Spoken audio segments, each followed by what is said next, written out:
Hello guys, welcome to my channel. आज हम पढ़ेंगे जीडीपी एंड वेलफेयर के बारे में। किसके बारे में? जीडीपी एंड वेलफेयर के बारे में। स्टार्ट करते हैं। पहले हमको ये टॉपिक पढ़ने से पहले जीडीपी का मतलब पता होना चाहिए क्या होता है। जीडीपी का मतलब होता है ग्रॉस डोमेस्टिक प्रोडक्ट।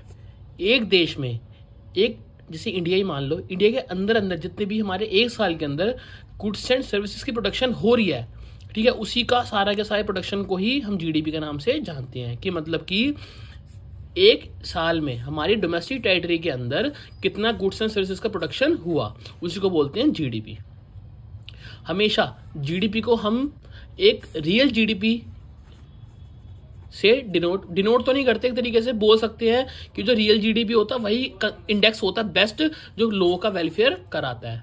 ठीक है, अगर रियल जीडीपी एक देश की बढ़ती है तो उससे क्या होता है, लेवल ऑफ आउटपुट। तुम एक बात बताओ, अगर एक देश की जीडीपी बढ़ेगी तो ऑब्वियसली बात है उस देश की जो प्रोडक्शन है वो इंक्रीज होगी।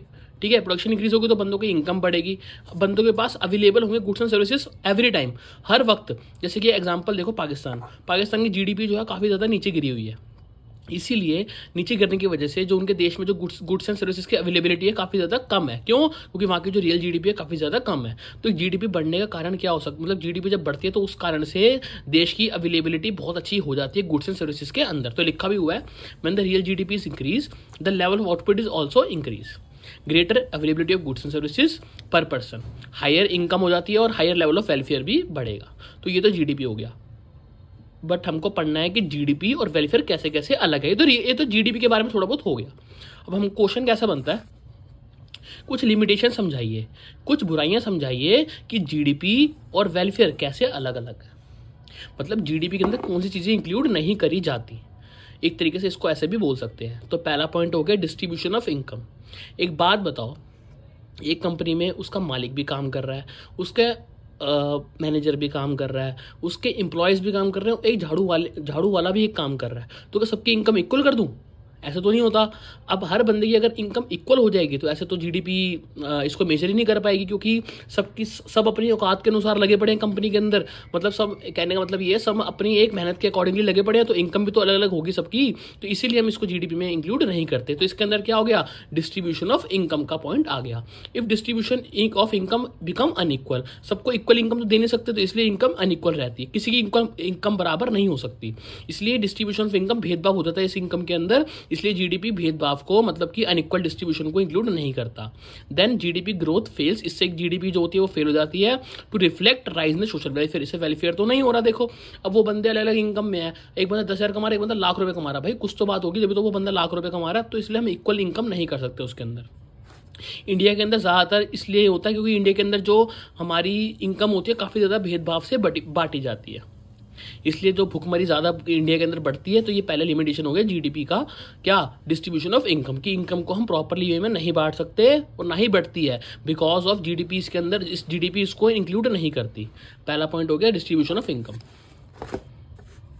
दूसरा हो गया नॉन मॉनेटरी एक्सचेंज। आपने बार्टर एक्सचेंज का नाम तो सुना होगा। बार्टर एक्सचेंज जो था आज भी गांव के अंदर चलता है, मतलब वस्तु विनिमय बोलते हैं हिंदी में इसको। तो इसका मतलब ये होता है कि मान लो एक बंदा है, इसको अपना, मतलब गांव में ही रहता है ये बंदा, इसके पास कहीं से अनाज आ गया। अब इसने बोला एक दुकानदार को, भैया मैं, हमारे घर वाले अनाज तो खाते नहीं है, तो आप ऐसा करो मेरे से अनाज ले लो और मेरे को बदले में चावल दे दो। देखो ना, इसके अंदर कोई पैसे के लेन देन हुआ नहीं हुआ, पैसे का लेन देन नहीं हुआ, सारा लेन देन किसका हुआ, गुड्स का। तो इसको बोलते हैं नॉन मॉनेटरी एक्सचेंज, इसमें मॉनेटरी टर्म्स इंक्लूड नहीं कर जाती, और जिसमें मॉनेटरी टर्म्स नहीं आई उसको बोलते हैं नॉन मॉनेटरी एक्सचेंज। और साथ में इसको जीडीपी में भी इंक्लूड नहीं करते। इसमें कोई ट्रांजेक्शन हुई हमारे पैसे की, नहीं, तो इसलिए हम जीडीपी में इंक्लूड नहीं करते। In rural areas barter system of exchange still exist, अभी भी एग्जिस्ट करते हैं। So these transaction are not recorded, इसलिए हम रिकॉर्ड नहीं करते क्योंकि इसके अंदर पैसे की बात नहीं आई। जीडीपी रिमेन्स अंडर एस्टिमेटेड, मतलब अंडर एस्टिमेट, मतलब कि जीडीपी जो होगा वो फेल हो जाएगा इसको प्रोटेक्ट करने में। अगला एक्सटर्नलिटीज, इसका अलग से क्वेश्चन भी बन सकता है 2 नंबर से 3 नंबर के लिए, और अलग से ये लिमिटेशन भी होती है जीडीपी एंड वेलफेयर की। होता क्या है, मान लो एक बंदा है, इसके घर है, इसके घर के सामने ना मेट्रो बन रही है, अभी बनी नहीं है, बन रही है। तो ये एज्यूम करा जाता है, एज्यूम क्या ये होता भी है, रियलिटी में भी होता है, जिस बंदे के घर के सामने मेट्रो, पब्लिक पार्क, ये सब चीज़ें बनती है ना, तो उस बंदे के घर के रेट डबल हो जाते हैं। मान लो इस घर का रेट 1 करोड़ था, आने वाले 2-3 साल के अंदर बंदे का घर 10 करोड़ मतलब दुगने दाम से बढ़ जाएगा, 10 करोड़ भी हो सकता है, बिकॉज इसके घर के सामने मेट्रो बन रही है। ये हो गया पॉजिटिव एक्सटर्नलिटीज, मतलब इस बंदे को बैठे बैठे प्रॉफिट हो गया भाई, बैठे बैठे एक बंदे को घर में प्रॉफिट हो गया, बैठे बैठे देखो घर का दाम एकदम से बढ़ गया। क्यों? इसको बोलते हैं पॉजिटिव एक्सटर्नलिटीज।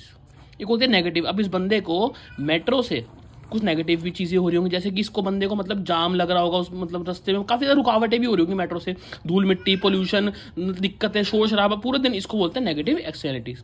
तो मतलब देखो ना, बैठे बैठे नुकसान भी हो रहा है, बैठे बैठे पॉजिटिव वे में भी जा रहा है, इसको बोलते हैं एक्सटर्नलिटीज। इन चीज़ों को भी हम जीडीपी में इंक्लूड नहीं करते, ना ही पॉजिटिव वाले को ना ही नेगेटिव वाले को। इट रेफर्स टू बेनिफिट्स और harm cause by the firm. एक फर्म के द्वारा एक बंदे को हार्म भी पहुंच सकता है और प्रॉफिट भी हो सकता है। उसको कोई कुछ पता नहीं था, उसने कुछ प्राइस पे नहीं करा अपने घर का, मतलब उसको बेचने के लिए, लेकिन उसको पता है कि मेट्रो बनने से प्राइस बढ़ेंगे घर के, तो इसको बोलेंगे positive externalities. So GDP does not take into account, GDP इसको इंक्लूड नहीं करता, इसलिए इसको हम इंक्लूड नहीं करते। सो ये यहीं तक की थी। Thank you so much.